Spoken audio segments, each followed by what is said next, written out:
Hi Virgo, welcome to your October 2023 Astro-Tarot with me, Raphael from Reydiant Reality. It's an absolute pleasure to have you. Thank you so much for being here. Thank you so much for joining me. Quick note, these readings are for your sun, moon and ascendant sign, but if you're only going to watch one, make sure it's for your ascendant sign because it's likely to be the most accurate. I use whole sign tropical Western astrology, for those of you that must know. I say that mostly in the Virgo video because you guys tend to be one of the only signs that asks.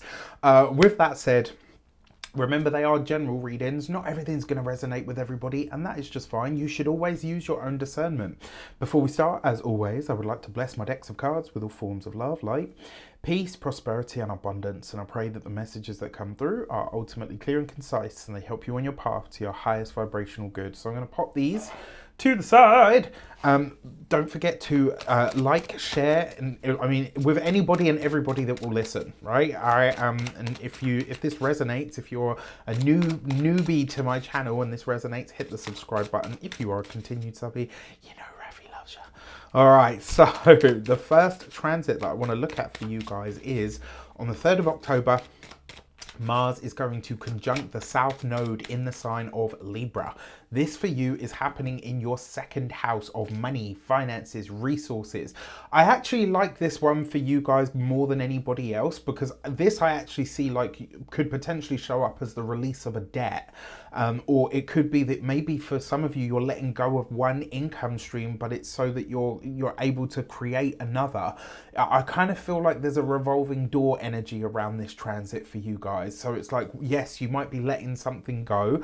And the reason I say that, so Mars, action, energy, passion, excitation. Mars is sharp things. Mars is the scalpel. It's a knife. It's the scissors that we use. And when you think about scissors, what happens? You cut something and you chuck away the excess.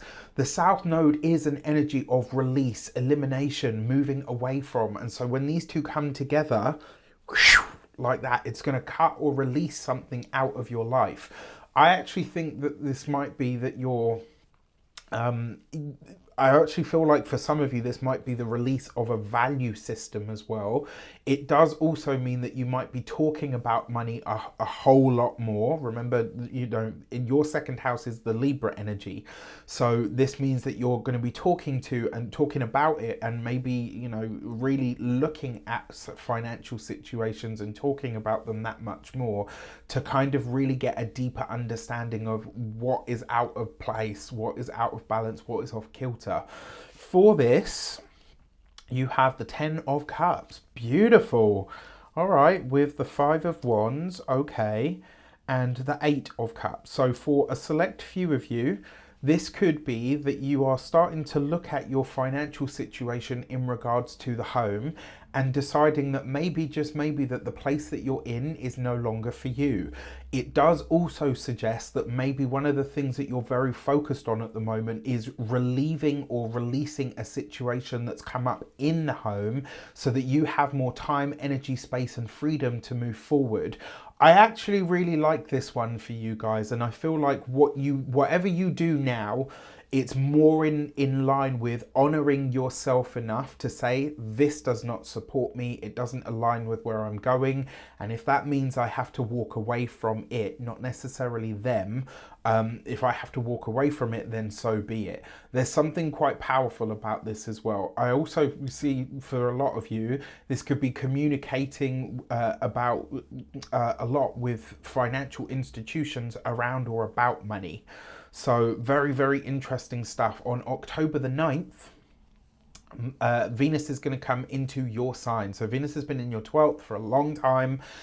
You know, it went retrograde there. I'm intrigued as to how this kind of played out for a lot of you. Let me know in the comments. But Venus coming into the first house, she's going to beautify you. When Venus comes into our sign, and you know, especially our ascendant, she beautifies you. She's going to make you more appealing. She's going to make you better looking. She's going to make you more acquisible. People are going to want to naturally sort of be more in harmony or in tune with you. You might find or notice that people start to follow you around a little bit more. And it's just because, you know, you're so damn pretty, Virgo. Do your thing, honey. Right. So because it's in the first house as well, and Venus represents your values, it represents what you really hold in high regard and high esteem. Interestingly enough, that second house where you're having that Mars and South Node activation is Venus ruled, because it's Libra, right? And Venus rules Libra. It allows you to be open, right? And also attract the kinds of connections that you need. It's going to provide you with a diplomacy. And because it's in your sign, it's likely to see you clearing up and cleaning up your appearance in some way, shape, or form. Maybe even your act, whatever that means. You know, like when you were younger and people used to say, you need to sort your act out, young man. And as you can imagine, my challenging little self my mischievous, challenging little self. Well, you know, I heard those words a fair amount. It might also be to push you to, like, that you really need to push in order to get that self-care to, and you know, at a practical level, really instilled. Venus is a sweetener, so it's going to bring you good things. It's potentially going to bring you the connections that you need, but also possibly it's going to bring you some kind of gift, and it's helping you allow your own talents shine at the forefront in some way. This is one of those few types, because Virgo tends not to be like, you know, Virgo's not Leo. They're not ones to strut their stuff or to big themselves up, but I kind of feel like you can with this one, okay? For this, you have the King of Cups. Okay, nice. With the Page of Pentacles, all right, and the Tower card. So one way that this potentially shows up for you, with the King of Cups, it does suggest that a part of what shifts for you here is your emotional understanding and outlook. With the Page of Pentacles, this is going to see you getting really proactive about prolonging your own health, but also really cleaning out your own personal closet. And because you've got the Tower involved in this, especially with that Page of Pentacles, there's likely to be an avenue or a gift of some sort that shows up around money, finances, resources, or even study that you just don't expect. The only way that I can describe this is, you know, when people talk, and you know me, I'm not one of these people, but you know, when people talk about portals, there's something about this that has that kind of feel to it. Use this transit wisely, my dear Virgos. It's, you know, use it well. On the 12th of October, Mars is going to come into your third house, right? So Mars, action, energy, passion, excitation. Third house, communications, siblings, neighbors, cousins, your local environment, like your local neighborhood, all of the skills and talents that you use your hands or both hemispheres of your brain for. Mars is an energy of action and energy, so it's going to excite this. Your words currently, you know, start to take on a lot more weight. You maybe get a little bit more impatient, especially when driving and on the road, so watch out for that, because the third house is the commute. The ninth house is more sort of like worldwide travel, whereas the third house is like your commute around your local area, driving your car to go here, there, and everywhere. Mind out for that, because you could be a little bit sort of more, you know, when you're on the road. It's going to see you a lot more proactive about what you're saying and actually showing up with action and energy to make those things happen. So it's like you're talking about things, but then you're actioning them straight after. It's also a powerful energy in your communications that gives you the drive to see something too. It might also suggest for some of you that you'll be activating your hands and your motor skills and utilizing those skills on some project that you're working on. I actually really like this for getting a serious push to persuade somebody to do something for you. This I actually think is a lot more charismatic than maybe Venus. Venus in the third is more like pretty words and it's it's harmonious and it's diplomatic. This could be where you're a lot more persuasive, even possibly coming across a bit more aggressive and forceful. So, you know, try to balance that. You got this with the Ace of Cups, but if you ask for something, it shall be delivered unto you. You've got this with the Page of Wands. Okay. that is a message that comes in that you are going to be very happy about. So Mars is bringing you something quite nice in this space, and you've got this with the Queen of Pentacles, usually an earth sign woman, Taurus, Capricorn, Virgo. I forgot to mention as well, there's a lot of water here, a lot of water. Now, you had the King of Cups previously. Excuse me. Ooh, sorry. The King of Cups, water sign male, Pisces, Cancer, Scorpio. This could be information or some kind of insight that comes from a water sign male that absolutely kind of throws you for a loop around the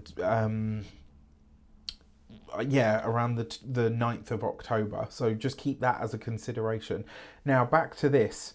For around the 12th of October, that Queen of Pentacles is usually an earth sign woman, Taurus, Capricorn, Virgo. She has very good news for you. Now, for some of you, this is literally news of somebody that is getting a pregnancy. Like they come to you and say, yes, you know what, I'm pregnant, yay us.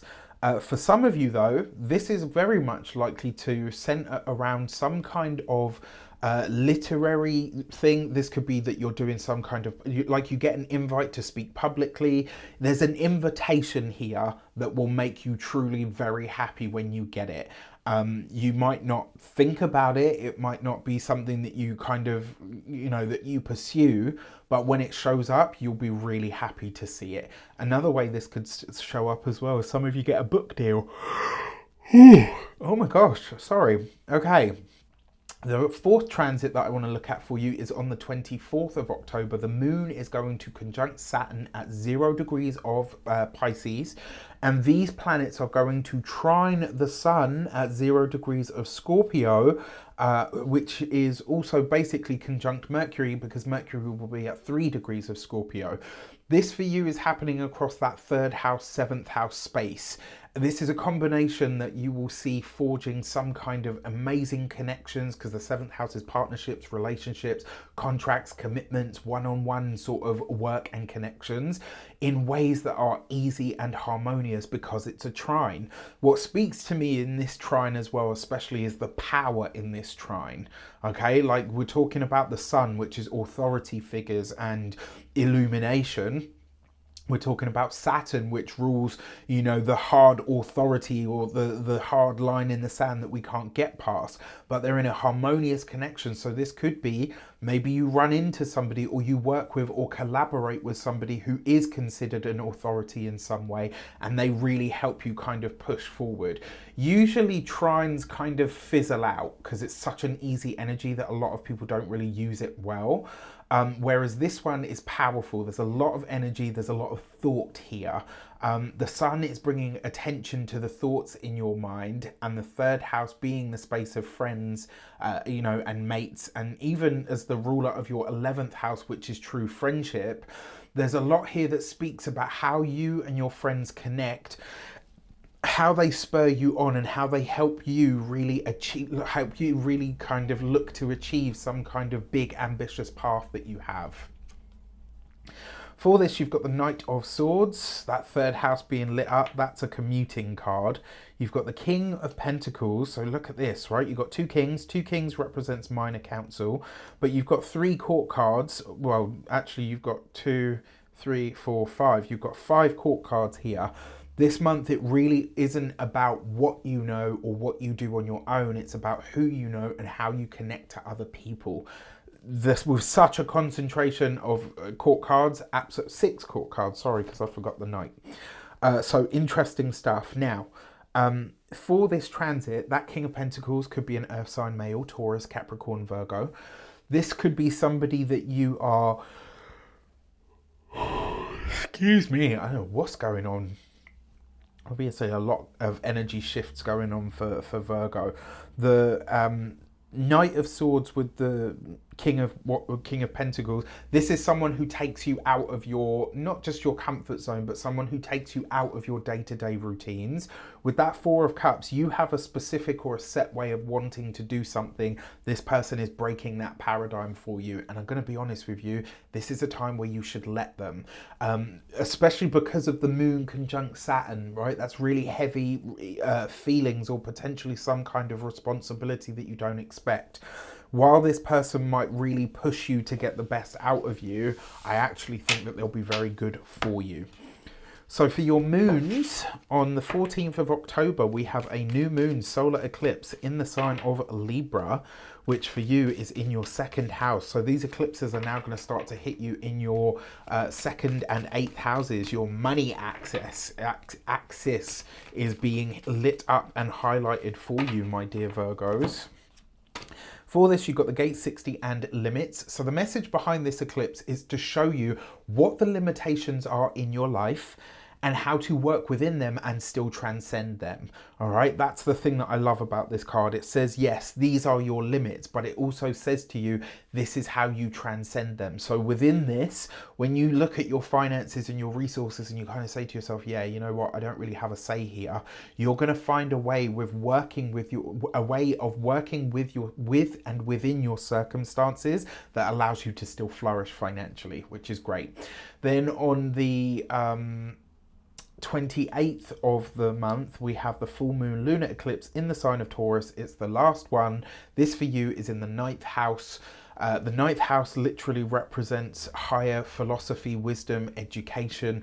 It's also a very spiritual energy because it's in ancient astrology, they're called the 9th house, the house of God. How you connect to the cosmos or the universe, your belief structures, and your personal deep philosophies on life. You've got the gate 49 and revolution. There is change here. This is a full moon lunar eclipse. It's going out with a bang. It's the last one in this Taurus cycle. And I actually think for you personally, it's going to allow you to release a way of doing something that sees you like a phoenix from the ashes, reborn in some way, shape or form. So all in all, a pretty decent month for the Virgos. Let me know in the comments how it shapes up.